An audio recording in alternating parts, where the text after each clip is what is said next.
पढ़ाई कर। किसी आलिम के लिए मुश्किल नहीं है हुकूमत के ओहदे तक पहुंचना, किसी आलिम के लिए मुश्किल नहीं है हुकूमत के ओहदे तक पहुंचना, बल्कि IAS ऑफिसर तक बन सकते, क्योंकि और असली तालीम हासिल करने वालों ने तरक्की की है। इसकी मिसाल दुनिया के यहूदी है और हिंदुस्तान के ब्राह्मण कौम है, इसकी मिसाल है।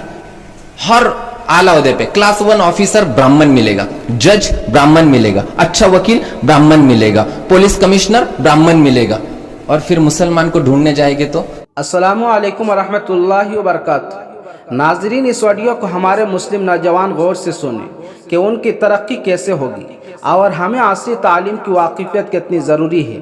उसके बगैर आज हमें ऊंचा मकाम नहीं मिल सकता है। मुफ्ती ज़िया अहमद साहब ने हज़रत मौलाना गुलाम मुस्तनवी साहब के सामने जो कहा वो आप गौर से सुने। वो तालीम से ही मिली है, दीनी तालीम हो या असरी तालीम हो। दीनी तालीम का बिल्कुल अपनी जगह पे एक मर्तबा है, मैं फिर से एक बार कह रहा हूं, मैं उससे कोई मुझे तारुज नहीं, लेकिन असरी तालीम के इन्हिराफ की वजह से बहुत ज्यादा नुकसान होता जा रहा है और असरी तालीम हासिल करने वालों ने तरक्की की है। इसकी मिसाल दुनिया के यहूदी है और हिंदुस्तान के ब्राह्मण कौम है, इसकी मिसाल है।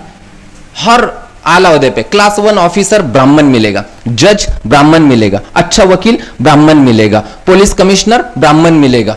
और फिर मुसलमान को ढूंढने जाएंगे तो मुसलमान मिलेगा पंचर निकालने वाला, गैरेज वाला और सब्जी वाला और ठेले पे जूते चप्पल बेचने वाला, सब्जी बेचने वाला, फल बेचने वाला। आखिर क्यों? तो इसके लिए हमें सोचना है, हमें खुद भी करना है और हमारे एक एक एक एक हीरे के अंडर 1,000 लोग हैं। आप सब हीरे हैं, अन्नास मादिन, आप काइन, ये माइंस हो, आपके अंदर से बहुत कुछ खजाना निकल रहा है, तो आपके अंदर 1,000 लोग हैं, उन तक इन बातों तक आप पहुंचा दीजिए। उसके बाद में मुसलमानों का सरकारी नौकरियों में आने का फुकदान, ये बहुत बड़ी वजह है कि मुसलमान इस तनज़्ज़ुली के अंदर पहुंच चुके। डेमोक्रेटिक कंट्री है, डेमोक्रेटिक कंट्री के अंदर जब तक हुकूमत के अंदर हम नहीं पहुंचेंगे तब तक हमारा जवाल ही होता रहेगा। फिर से एक बार कहता हूं, डेमोक्रेटिक कंट्री में जब तक हम हुकूमत के ओहदे तक नहीं पहुंचेंगे तब तक हमारा जवाल ही होता रहेगा, चाहे कुछ भी कर लिया जाए। अमेरिका के अंदर रेड इंडियंस थे, रेड इंडियंस के ऊपर बड़ा जुल्म हुआ, अमेरिकियों ने, गोरों ने वहां पे कालों को मारा, उन्होंने बर्दाश्त किया और अपने बच्चों को पढ़ाते गए यहां तक कि 30 साल के बाद में वहां के बड़े बड़े ओहदों पर वो रेड इंडियंस ही फाइज हुए। गूगल का CEO इंडियन है, उसके बाद माइक्रोसॉफ्ट का CEO इंडियन है। क्यों हुआ? उन्होंने तालीम के अंदर उनको आगे बढ़ा। और ये वो इंडियन नहीं जो यहां से गए, समझ लीजिए, ये वो इंडियन नहीं, ये वो इंडियन है जिन्होंने वहां पर ही तालीम हासिल करके उनको पढ़ाया। रेड इंडियंस ये वही के, यहां से गए हुए नहीं है, ये वही के है।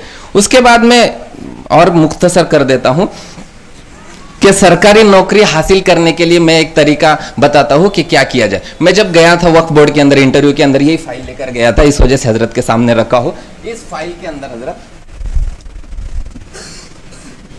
इस फाइल के अंदर मेरे असरी तालीम के तमाम सर्टिफिकेट्स, कंप्यूटर MSc IT से लेके तो PG तक, यानी पोस्ट ग्रेजुएशन तक के, D.Ed वगैरह के साथ में बहुत ही कायदे से लैमिनेशन करके मैंने रखे हैं।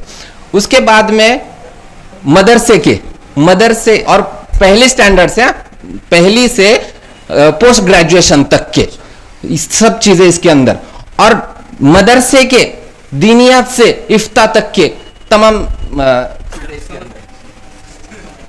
जब मैंने हजरत ये चीज CEO ऑफ वक्फ बोर्ड को दिखाई तो बस इसी से मुतासिर हो गए वो जी, और कहा ऐसा काम करना पड़ेगा, यूं करना पड़ेगा, त्यों करना पड़ेगा।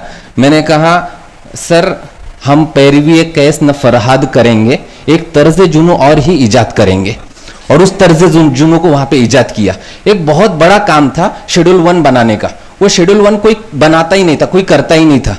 चैरिटी का एक शेड्यूल 1 होता है, वक्फ बोर्ड का एक शेड्यूल 1 होता है। तो वक्फ बोर्ड का शेड्यूल 1, उसका रजिस्टर इतना बड़ा आता है, कम से कम 7-8 किलो का, वो लिखना था। तो मैंने जब से शुरू किया तो मराठवाड़ा अब कंप्लीट होने को है, जिसके अंदर 4000 फाइल मैंने कंप्लीट की। तो ये एक तर्ज जुनू मैंने वहां पर ईजाद किया वक्फ बोर्ड के अंदर। तो ये फाइल से ही वो मुतासिर हुए। और इलाकाई जबान आना फर्ज आयन, वाजिब नहीं, इलाकाई जबान आना फर्ज आयन। मराठी आनी ही चाहिए, महाराष्ट्र वालों, कर्नाटक वालों कन्नड़ आनी चाहिए, सिर्फ बोलते नहीं आनी चाहिए, वो टाइप करते आना चाहिए। आपको इतनी अच्छी आनी चाहिए कि कुछ भी बोलो करो, टाइप करना है मराठी जबान, मराठी इलाकाई जबान है तो आनी चाहिए, MSCIT मराठी में हो और इंग्लिश मराठी टाइपिंग आपको आनी चाहिए, ग्रेजुएशन का सर्टिफिकेट होना चाहिए। ये चीजें आपके पास है तो आप हुकूमत के किसी भी ओहदे तक पहुंच सकते हो। सिर्फ एक एग्जाम देना होता है, उस एग्जाम को हमारे लिए पढ़ाई करके 1 महीना, सिर्फ 1 महीना पढ़ाई कर, किसी आलिम के लिए मुश्किल नहीं है हुकूमत के ओहदे तक पहुंचना, किसी आलिम के लिए मुश्किल नहीं है हुकूमत के ओहदे तक पहुंचना, बल्कि IAS ऑफिसर तक बन सकते हैं, क्योंकि हम पढ़ाई करते हैं यहाँ पे। अगर वहां सिर्फ 1 ही महीना करेंगे ना, कुछ नहीं करना होता है पढ़ाई का, बहुत आसान सी चीजें होती है। 1 महीना पढ़ाई करेंगे तो हुकूमत के किसी भी इम्तिहान को हम क्रैक कर सकते हैं।